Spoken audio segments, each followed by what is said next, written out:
Assalamualaikum warahmatullahi wabarakatuh. Nama saya Hukma Arsy Akamta, NIM 1519086. Saya dari kelas HTNC. Video ini dibuat untuk memenuhi tugas akhir semester dengan dosen pengampu Ibu Uswatun Hasanah.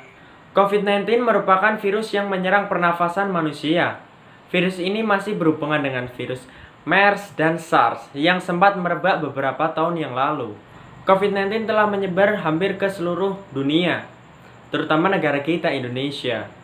Populasi dunia terkena infeksi dari virus ini. Tatkala tasawuf dikaitkan di tengah wabah COVID-19 ini, cara pandang tasawuf biasanya berbeda.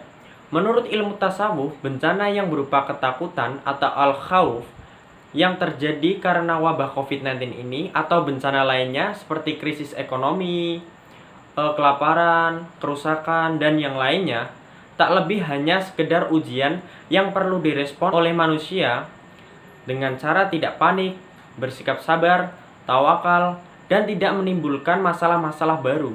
COVID-19 yang awalnya hanya bersifat endemik di Wuhan, Tiongkok, sekarang sudah menjadi masalah pandemik yang mengancam seluruh umat manusia, khususnya juga negara kita sendiri, Indonesia. Sudah banyak ribuan bahkan puluhan ribu manusia yang tertular oleh virus COVID-19 ini. Mungkin ini bukan daya bunuhnya yang cukup tinggi, tetapi ini daya penularan COVID-19 yang cukup cepat penyebarannya.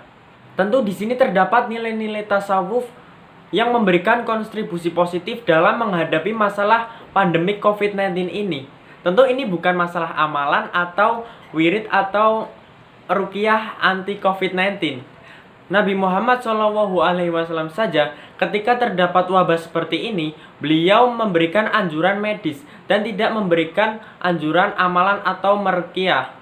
Dan bagi yang di daerah wabah, tidak keluar rumah dan menghindari suatu keramaian. Dalam tradisi sufi dikenal dengan istilah uslah dan khalwat. Uslah itu mengasingkan diri dan khalwat itu menyendiri.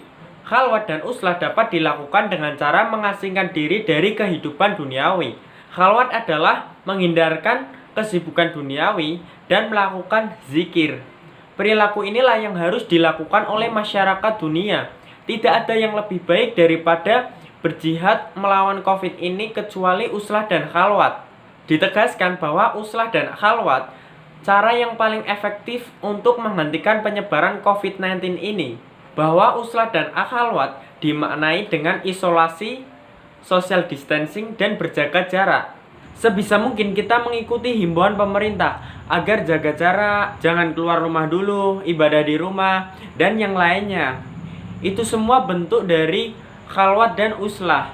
Kita juga bisa memberi himbauan kepada orang lain yang belum taat kepada aturan pemerintah, seperti hanya belanja di mall, terus hanya sekedar ngopi-ngopi di luar bersama teman-temannya. Dan kita juga bisa memberikan nasihat kepada anak-anak, tetapi jika menasehati anak-anak dengan cara yang lembut, agar mereka tidak stres dengan ketakutan COVID-19 ini. Atau juga bisa melihatkan kepada anak-anak video berikut ini. Halo, namaku Andi, umurku 8 tahun. Aku suka sekali sekolah. Kekecilan kah? Karena Oke, saya besarin sedikit. di sana. Kemarin Bu Guru bilang, Mulai besok, kalian belajar di rumah ya. Dan jangan berkumpul dulu biar nggak sakit. Oke, saya besarin semua. Corona. kenapa ya Bu Guru bilang kayak gitu? Coba aku tanya sama Papa ah. Andi kenapa? Kok kelihatannya bingung? Iya Pak, Andi bingung. Kemarin Bu Guru bilang ada corona. Emangnya corona itu apa sih Pak? Jadi gini Andi, corona itu adalah virus yang mudah menyebar dan bisa membuat banyak orang jatuh sakit. Virus corona itu bentuknya sangat kecil, Papa aja gak bisa lihatnya. Harus pakai alat khusus di lab. Ini juga menimbulkan gejala yang sama seperti sakit flu, yakni batuk, demam, dan sulit untuk bernafas. Virus ini juga bisa nyerang siapa aja loh, dari yang muda sampai yang tua. Tenang, dokter dan peneliti sekarang lagi mencari obatnya kok. Begitu, kita tetap harus menjaga diri ya, supaya nggak tertular sama corona. Caranya gimana tuh Pak? Caranya, kita harus rajin cuci tangan pakai sabun setiap habis dari luar, setelah memegang sesuatu, sebelum dan setelah makan. Pokoknya kita harus cuci tangan ya. Terus, kalau batuk harus ditutup. Contohnya seperti yang ada di gambar. Hindari menyentuh wajah, supaya bakteri dan virus yang ada di tangan gak nempel di wajah kita.